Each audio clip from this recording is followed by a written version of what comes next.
Welcome to Breaking Ties, a new you after divorce. This is your go-to source for practical advice and support for when the divorce process has finished. Join us each weekday for a quick chat where we'll cover a variety of topics related to post-divorce. Together, we'll explore the emotional, financial, and legal aspects of life after divorce and help you find the best path forward for you and your family. Here's your host and Certified Divorce Financial Analyst professional, Mike Fulkerson.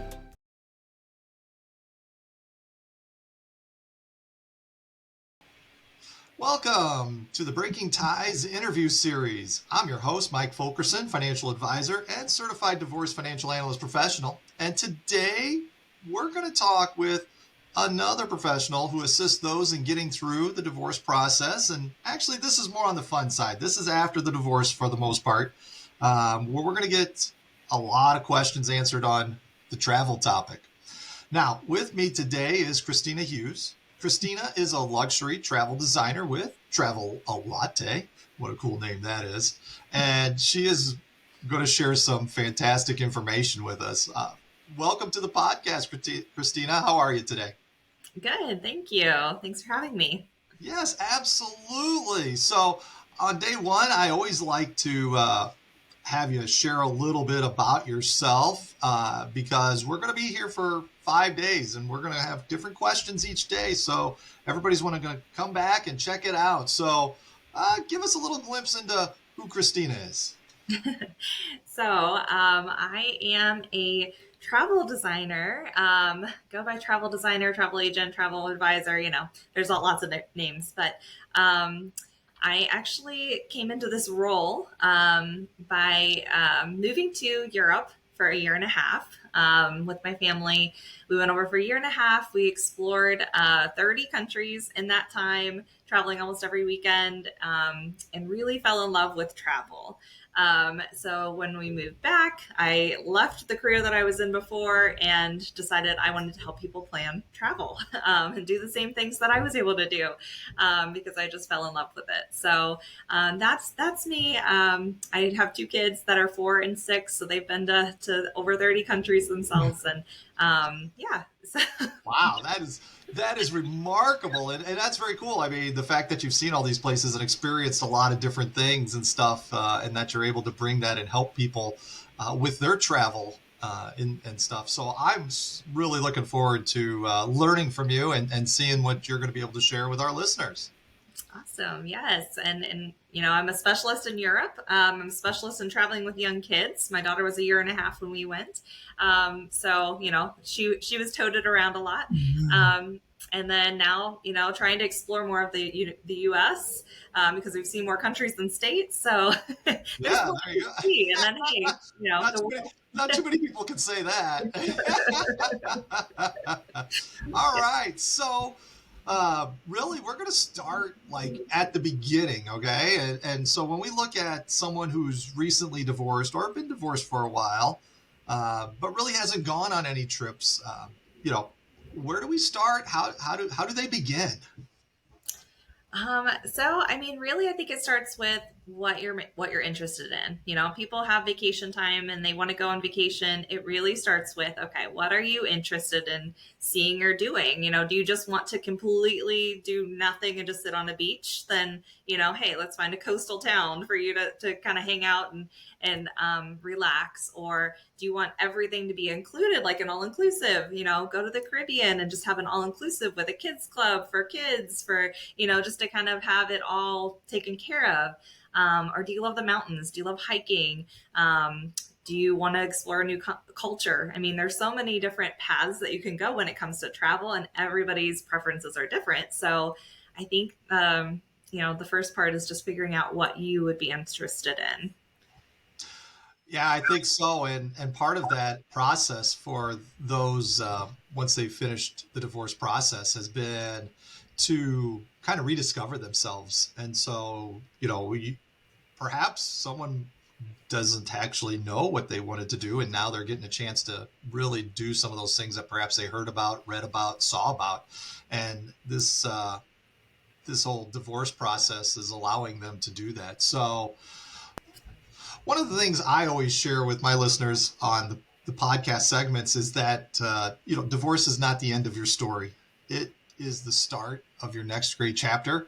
And so I want to, get a feel from you on how do you think travel can bring something to a divorced person? What can it do to help them through the process?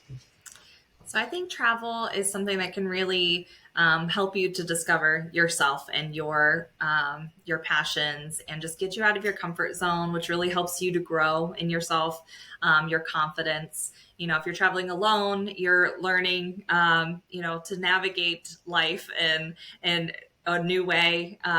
Traveling in a new way. If you're traveling with kids, you have that memory with them. I think that it's really an important piece, traveling and just getting away. And again, that's however you see that. So, I can talk vaguely, travel, but that is, just going to a beach and just relaxing and enjoying the scenery. Or it could be, going to Europe and seeing multiple countries and exploring and really, diving in there. So, and by doing that, you're really getting out of your comfort zone, and kind of stretching yourself. But it's a really good thing to do. And I know that I had never been to Europe before we moved to Europe for a year and a half. Packed the bags, moved over, had never set foot in another country in Europe, and just going from culture to culture and navigating the train system and all those things was something that really shaped me and grew me as a person and my confidence. It also opened my eyes to the fact that everything that's going on in my world is just what's happening in my world, in my city, in my state. But what about, in the other places in the United States? What about, this country over here and this culture over here? And there's so much in the world. And I think that when you get out of what you're, used to, it really just opens your eyes to just so many other things. And that was something that was beneficial too with children as well, was, seeing the world through their eyes. So I think that it's really beneficial to kind of step out and to explore and travel.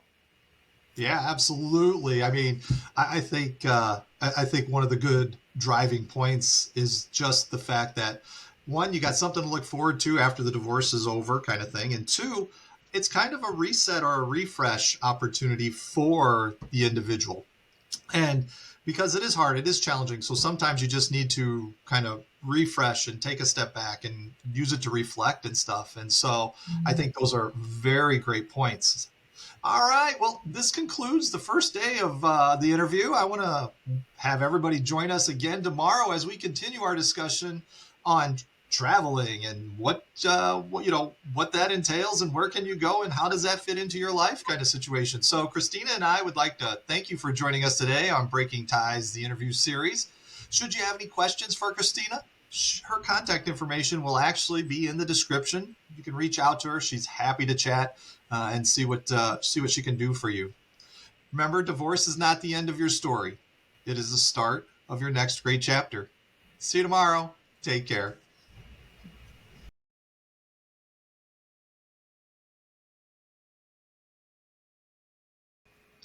Hello and welcome back to day 2 of the Breaking Ties interview series. And we're going to talk with a professional who assists those either before or after the divorce process. And they're going to answer some great questions, maybe some common questions you have or more advanced questions.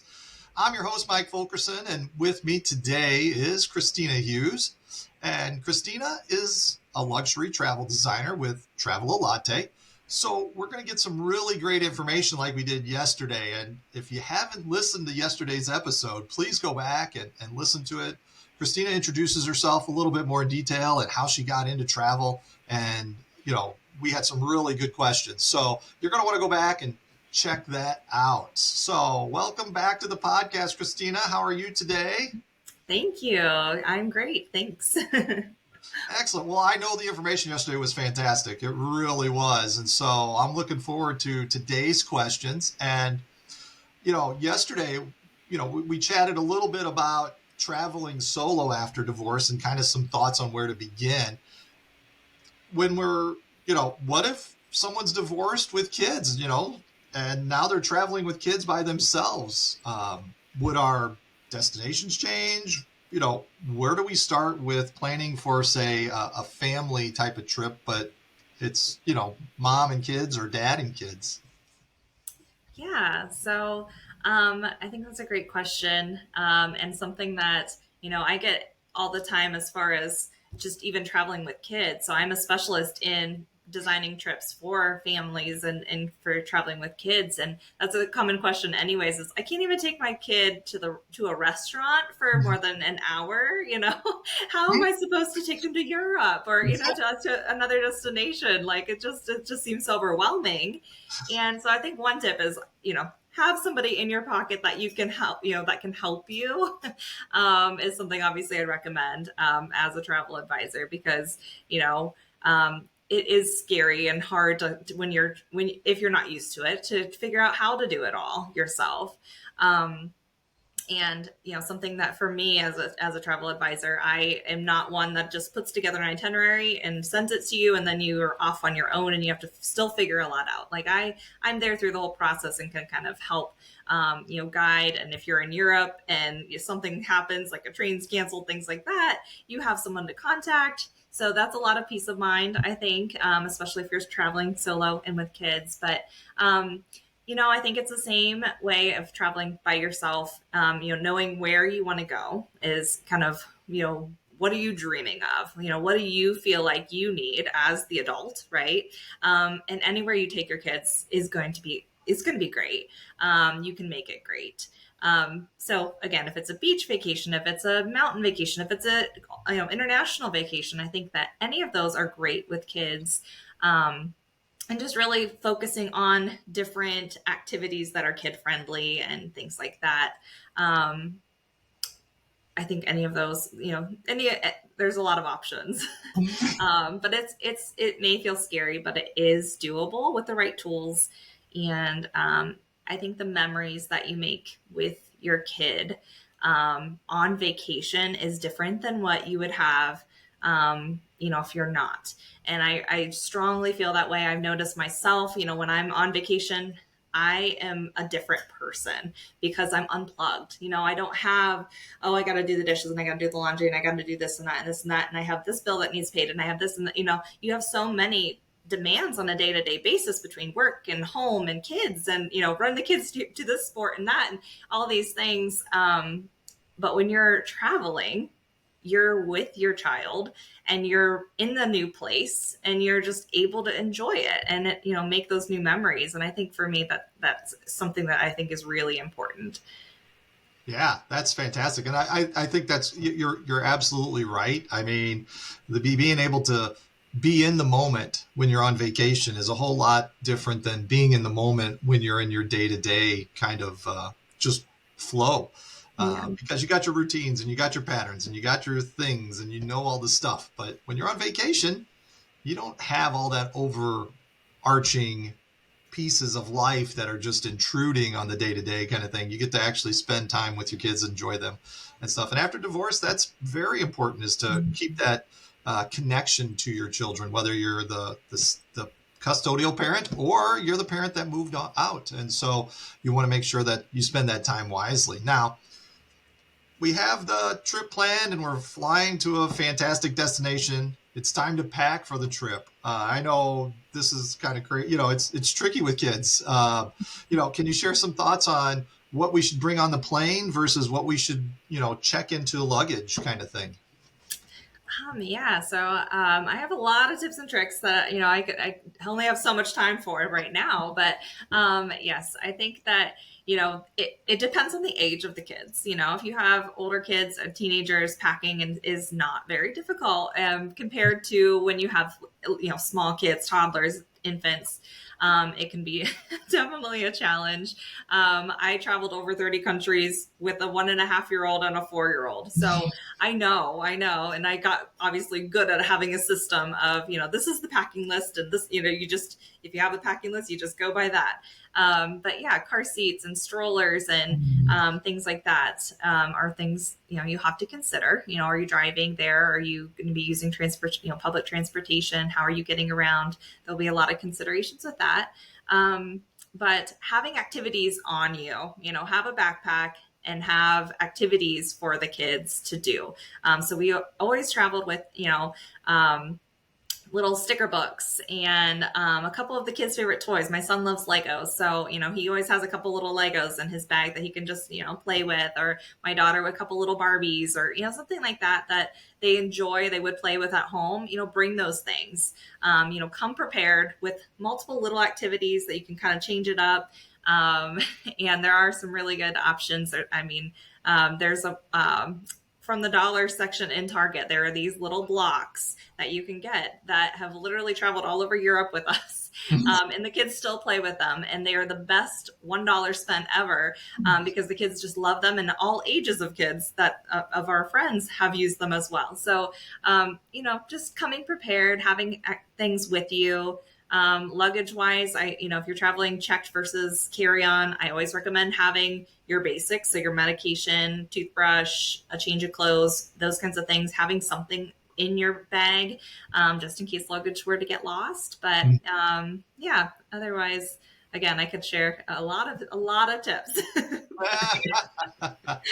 Yeah, and tips are great. And having a resource is great. I like the fact that you mentioned earlier that if people have an issue or something, you're available to help them and get through whatever challenges they may be facing on their trip. And while it may be far and few between, it's still a nice peace of mind for anyone traveling. So I think that's a great part of the service you provide.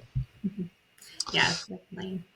So this actually concludes the second of our 5 days. So I want to have everybody check out day one. Also, encourage you to join us tomorrow as we continue our discussion on travel and divorce. So Kristina and I would like to thank you again for joining us today on this episode of Breaking Ties, the interview series. Should you have any questions for Kristina, her information is going to be in the description. You can reach out to her. She is happy to assist. Divorce is not the end of your story. It is the start of your next great chapter. And we will see you tomorrow. Have a great day.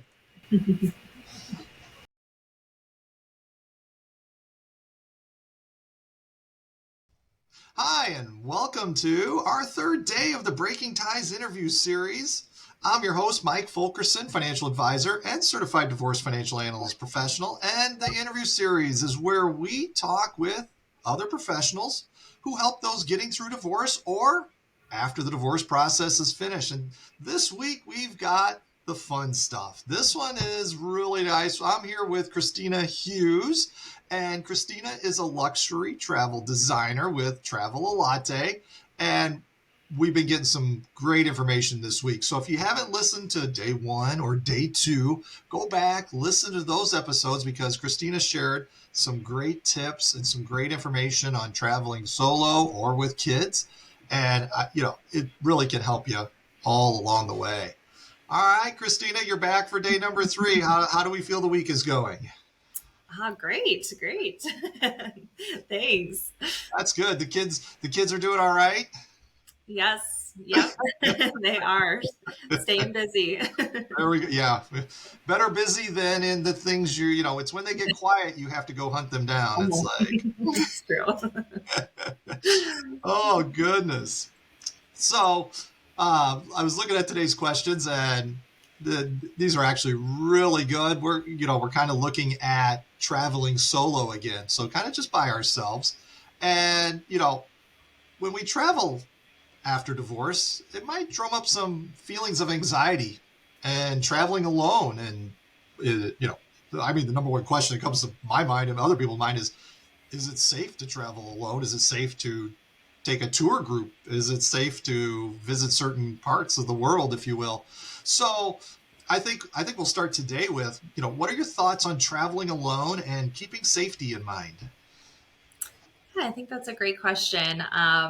And I think that, again, it's a leap of faith when you're going to travel and you're doing something that you maybe have not. So if you've never traveled alone, It's a different feeling. I will say I took a trip myself for work for the first time. It's kind of work and pleasure for a 5-day trip, and it was a different experience. Just being at the airport and things. I'm like, okay, it's just me. Like I'll figure this out. But it was good. It was really good. Just unplug and to kind of know that confidence of like I know what to do. Like I can figure this out and I can do it. And of course, you can use a travel advisor to help you and to be that partner that can kind of help plan as well as help and assist with any issues along the way. So I obviously recommend that. But you know, I think that making sure that you're going to, a place that is safe is important, especially by yourself. Do the research, make sure that where you're going is safe. You don't want to just randomly pick an Airbnb on the south side of Chicago and just be like, yeah, that's where I'm going to go. It's cheap. I'm going to stay there, right? Like you're like, you have to know the areas. The good thing about Europe travel, which is what I specialize in, is that Europe is a very safe place to go. So there may be pickpocketing and things that we can prepare for, but as far as safety, you're in good hands in Europe. So I always say the story about when I lived in Germany for a year and a half, and the walk, I didn't have a car, so I would take the train downtown. I'd have dinner with friends, and I would hop on the train to come home. And the 5-minute walk from the train to my home was through a dark park with no street lamps or anything. And I walked through a dark park by myself, completely fine, because I'm like, there's nobody here that's gonna hurt me. So you just have to know, though. You have to know where you're going, and and not put yourself into positions where you're going to be in an unsafe position. So using your resources, knowing your gut feeling when you are traveling, and just making sure that you're Yeah, that you're making wise choices. So exactly. And so a lot of it you're going to know a little bit ahead of time, as far as your destination and being able to research all that, which is great. But that was some really good tips there. Now, it also may have been a while since we've traveled on a trip. So when it comes to, say, packing by yourself, is there a little bit different, strategy you might use as far as traveling, as far as plane versus checked in, or maybe can you get everything in one of those little travel, packet luggage pieces that you can take on the plane? yeah, so when I traveled myself, it was fantastic because I'm used to traveling with 2 kids and carrying all their stuff. And actually, at one point, I took the flight from the U.S. to Germany, back to Germany. It was 2 connections with 2 kids, and there were 45-minute connections in Oh, wow. between, which I did not realize at the time. I've learned a lot before becoming a travel advisor. But we were I'm holding a 3-year-old and 3 bags, and having the 5-year-old. We're all running to get to the next plane, luckily making it in time. And we did that twice. So, I'm Wow. used to traveling with kids, and even, traveling like that was wild. But, traveling by yourself, yes, you can pack a backpack to have kind of your main things that you want to, activities and things like that. And then you can just kind of have a carry-on with you, depending how long you're going. But you can just have a carry-on as well. And you don't have to pay for the check bag. You can just hop on the plane on and off. You don't have to wait for your bag. So I think it's definitely a little bit easier packing when you're traveling solo. Exactly. Now, actually, one of the follow-up questions to that is probably very simple, but I'm always concerned, like, what if I forget something? And I'm sure you've got a tip or two, you know, that you can share as far as like, okay, what if you actually did forget something? Have the main things, have your wallet or your passport and your phone, have those things. As long as you got those, I think you're good. Charger, so yes, there are some must have things just to kind of, give you that security. I always think of that as I'm leaving. I'm like, okay, I have the main things. Anything else you can get while you're there. So even in Europe, I mean, there are stores in Europe, believe it or not. People go to the drugstore and buy toothpaste, right? Um, so you have options to get the things that you don't need or that you've forgotten.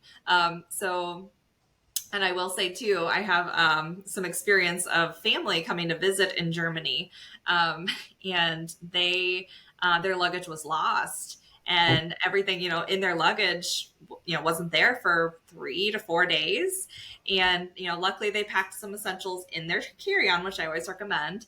And then we hopped into a Primark store, got some good priced nice looking clothes to kind of last, or did some laundry, or whatever we could to help them get by. And they were like, we don't even need our bags at this point. Like, what did we even pack in there? Like, we can get by. Like, it's so funny. When you go to think about what you're packing, sometimes I feel like we overpack. Like, oh, this outfit that I haven't worn in 10 years, I need that for this trip. Like, this is the perfect time to wear it. So I just think sometimes we overthink it, but. Right. Yeah. And that's a good point, though, too, is I think keeping things simple. You don't always have to complicate stuff. You can't plan for everything. But the reality is, if you plan for most of it, then, like you said, you can pick up these little odds and ends wherever you happen to be at. Yeah. So wow, that was good stuff. And that's going to wrap up day 3 of 5 here. Once again, if you haven't listened to the other episodes, please go back and check them out. They have different questions, and Kristina offers some fabulous advice and tips.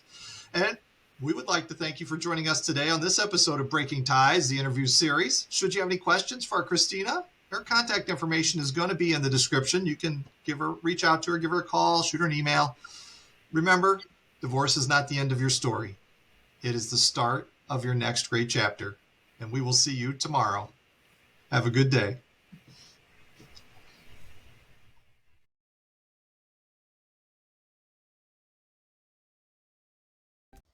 Hello, and welcome to the 4th day of the Breaking Ties interview series this week. It's been a fun week here with Kristina Hughes from Travel A Latte, where she is a luxury travel designer.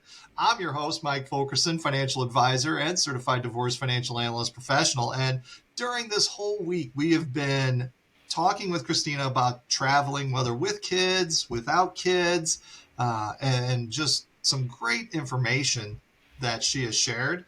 And I hope you go back and check out those other episodes if you're not keeping up with us right now. So how are you today, Kristina? I'm great. How are you?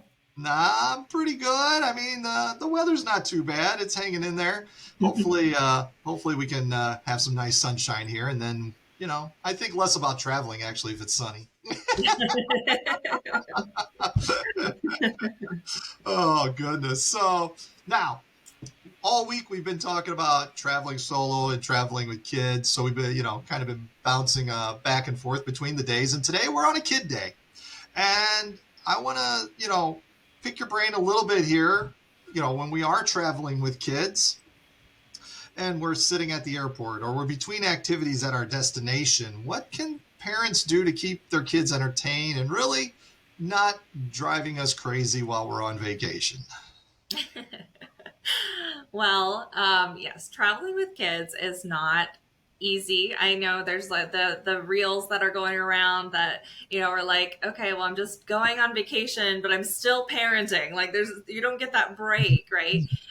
So there are some options. You can definitely get that break. If you go to, say, an all-inclusive or a cruise where there's kids club, that could be a really good option, because then you have that time as a family, but you also have the time where kids can just go play with other kids and just be involved and do what they want to do. And you can just have that moment of, okay, let me just relax. Let me just, have that break, which I think parents do need that break. So that's definitely an option. But I definitely always recommend, and we kind of talked on this a little bit, but I don't want to repeat if you've already been listening. But having in your backpack, different things, activities for kids to do, whether that be stickers, whether that be drawing, whether that be their favorite toys.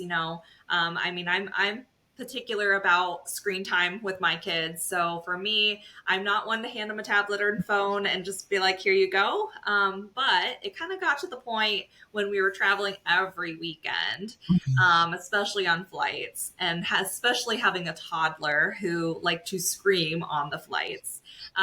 It definitely got to the point where the airplane became tablet time. And so they looked forward to that because they didn't get their tablet any other time other than on the plane. So we would get checked in and they'd sit and they're like, tablet. And I'm like, here you are. And then I could just sit and I could read a book or I could relax. And I think everybody has their own opinions on that. So not judging whatsoever, however you do it. But I like having a mixture of different things to entertain the kids and to keep them occupied, so that you can have a break. But there is times that they're going to want to be on their electronics and you're going to want them on their electronics.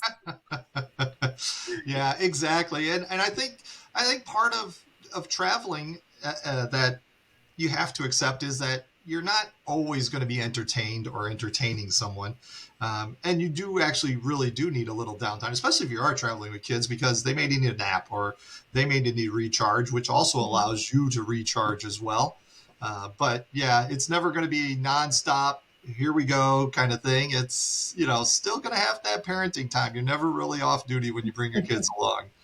Yes. And I will say, so my daughter was 1.5 years when we moved abroad and we're traveling a lot, all the time. And it became her nap time by putting her in the carrier. And she would just she got a pacifier and she laid her head down. She took a nap while we were exploring. So yeah, you do have to fit in that nap time because a 1.5-year-old without a nap is not a great idea. So yeah, knowing knowing that their routine is going to be off, I think, is another tip that I would recommend for parents. Is that you're not going to make it, 100% perfect. When I'm planning trips for other clients that have kids, if their kid is on a strict schedule, that is something we talk about. You're going to know that schedule can change and your child will adapt to that. But it is something that sometimes is a little nerve wracking. But yes, I think, having the activities. And then obviously when you're traveling and when you're in that new place, so say you're in Europe and you're walking around a new city, a couple tips that I have, if it's okay. Is for one, when you're planning the itinerary, make sure that you're planning something fun for the kids into the itinerary. So I think that, uh, having a kids, I think any city, there's going to be fun things to do, but knowing that, you want to see and do X, Y, and Z, maybe see this building or see this, this beach or this, whatever. And just planning in, hey, there's this children's museum that's in the city. Let's go there for a couple hours, just to have that be an exciting thing for the kids because they may not be as interested in the architecture, things like that. But I mean, playgrounds anywhere is something. I have clients that are expats in Germany that I'm planning multiple trips for, and we look up ahead of time playgrounds so that they know, by their hotel, there's this playground that they can take their kids to unwind and relax. And so I just think that it's important to build in time for kids to be kids when you're traveling. Right. No, that's a fantastic point. And one of the things that came to my mind was bring your babysitter with you. So maybe grandpa and grandma come along on your trip. Yes. What are your thoughts on that? We have done that. Yes, we have totally done that. And it is, multi-generational family travel is something that is, a popular thing. It's growing more and more popular, I think, since the pandemic, really, that people are like, yeah, let's travel with our families. Everyone wants to see and do and explore. And especially when you're going to Europe, you have that assistance, that help from each other. So, the parents are being helped by the grandparents and vice versa. And the kids are, having a great time having multiple people. But yeah, I think having that time, that help would definitely be helpful, or a friend. Another good option is to, find a friend and their kids. So I had done that when in Europe. So two other of my friends, we decided to take each of our two kids and go to Brussels for the weekend. And we made waffles and we explored and we went to, a lot of fun different places that the kids just had fun playing together. And it was, when you go with more kids and more families, then the kids can kind of entertain themselves while you have some time to catch up with, your friends as well. So. Yeah. Wow. And that is really cool information. A lot of people don't necessarily think about the traveling with someone else or even another family member kind of thing, but it can really ease some of that anxiety from the kids as well, because they've got somebody there they know and they can play with and things like that. So Yeah. back to, the routine a little bit, of just being around other familiar people. Yeah. So, all right. Well, this is the end of our 4th day.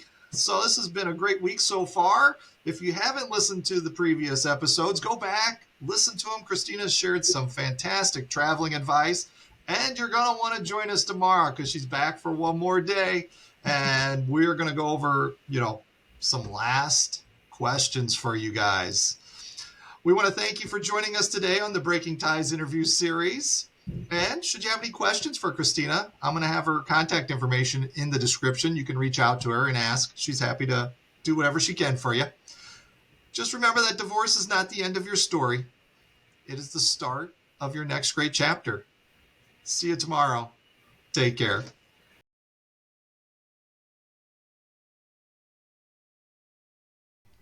Hello and welcome back to our 5th and final day of our week-long Breaking Ties interview series, where we've been talking with Kristina, a travel designer on the luxury side. And the main point of this week is really to get some good information from whoever is our guest. And we've gotten that this week. It's been fantastic. I've learned a few things here and there on the travel side of things that I wasn't even familiar with. So if you haven't gone back and listened to the rest of the week, you're going to want to do so, because Kristina shared some fantastic information. Now, I'm your host, Mike Fulkerson, financial advisor and certified divorce financial analyst. And Kristina is with Travel A Latte. And being with Travel A Latte, Kristina, what does that allow you to do for those looking to get into the travel side of things? Yeah, so I'm a travel designer. It can be a travel advisor, agent, is what kind of people think about it. But I'm a designer because I'm designing customized itineraries and kind of being kind of a one-on-one with other people. More, I try to go a step above than just what a travel agent kind of used to be. It's just, here you go. I've created it. These are your options. Good luck, So I like to have it be a personalized approach. But yes, Travel A Latte. I love to travel and I love to help other people travel.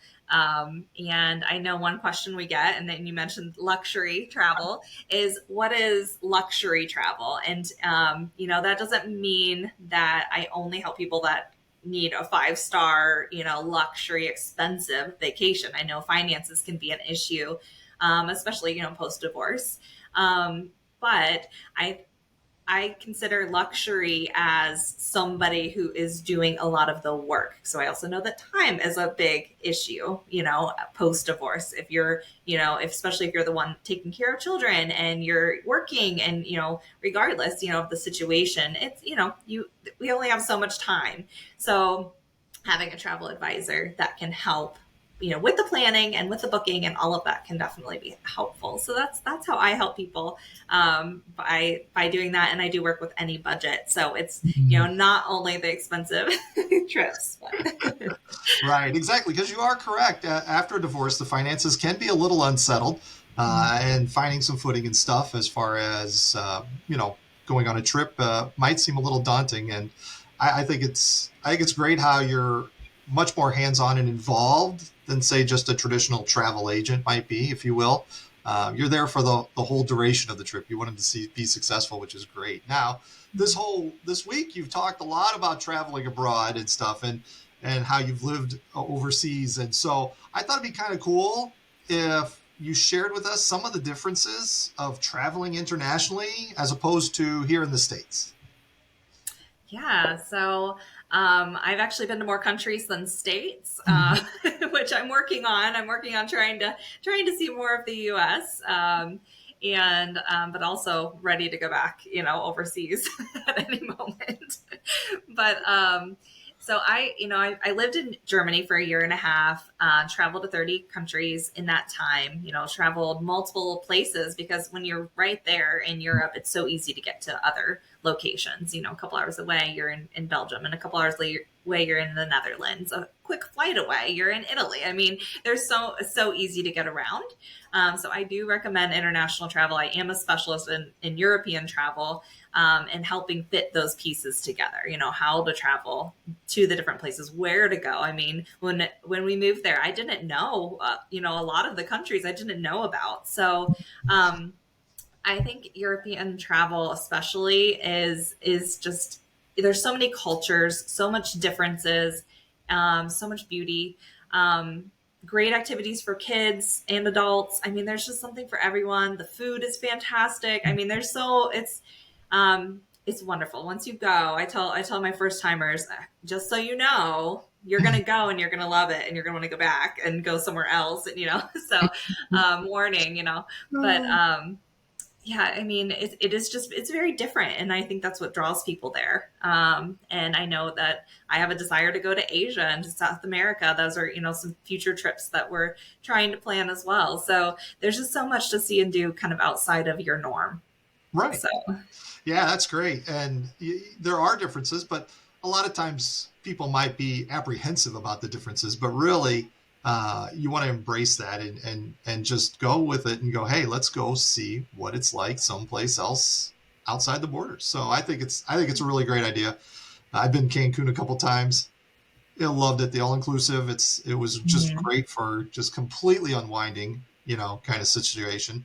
But I would like to get to Europe, and I would like to see a lot of countries over there as well in the future. So, well, we've had a great week with you. I really want to leave you a little bit of spot here for some final thoughts that you'd like to leave everyone with. yeah.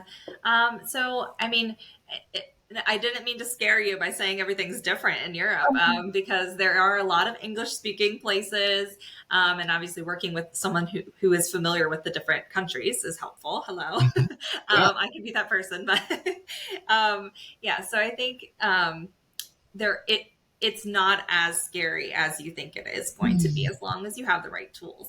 But yeah, travel is something that really, it opens up so much of our minds, to what the world is around us. There's so much to this world, to see and do, and so many cultures and so many differences. I mean, we've been to Istanbul, to Egypt, and those two really stand out as like just a totally different culture than what we're used to. The call to prayer, the mosques, and things like that. I mean, that's not what I'm used to here in Illinois. So, there's just so much more to the world, so many differences. And I think that's important to see for yourself, if you haven't, and also to share with kids. I think that traveling with kids outside of the country, showing them the world around them is so important. And that's something that, our kids, they know all these different languages. They know all these different ways of getting around, that some people train, or, I lived in Europe and did not have a car. I had a bike that the kids rode in the front of this, seat in the bike. And that was our car. And that was normal to them.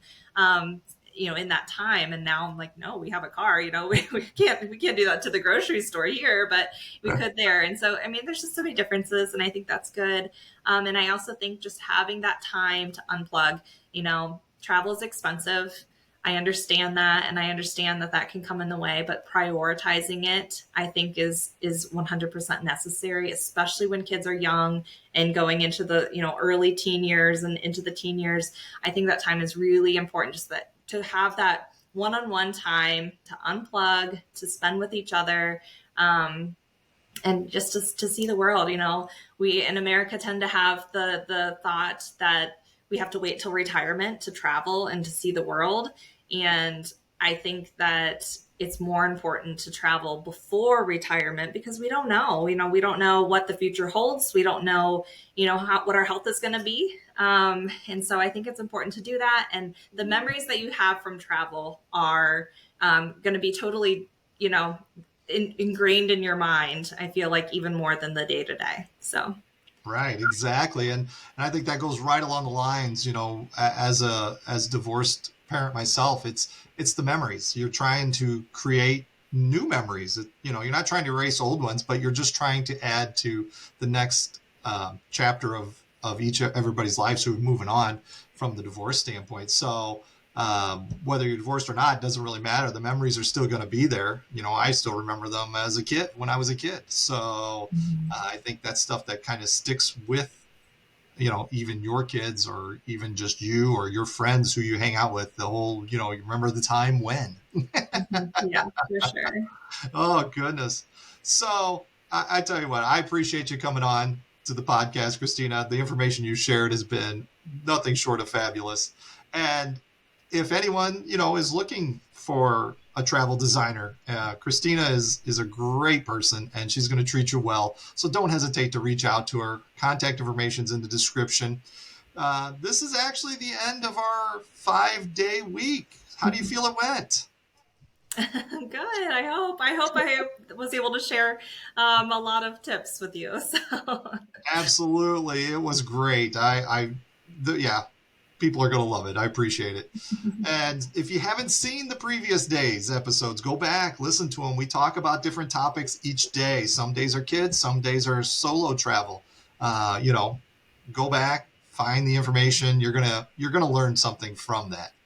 And that's going to conclude this episode and week of Breaking Ties interview series. If you need anything, Kristina's here for you. I'm here for you. Divorce is not the end of your story. It is the start of your next great chapter. And happy travels.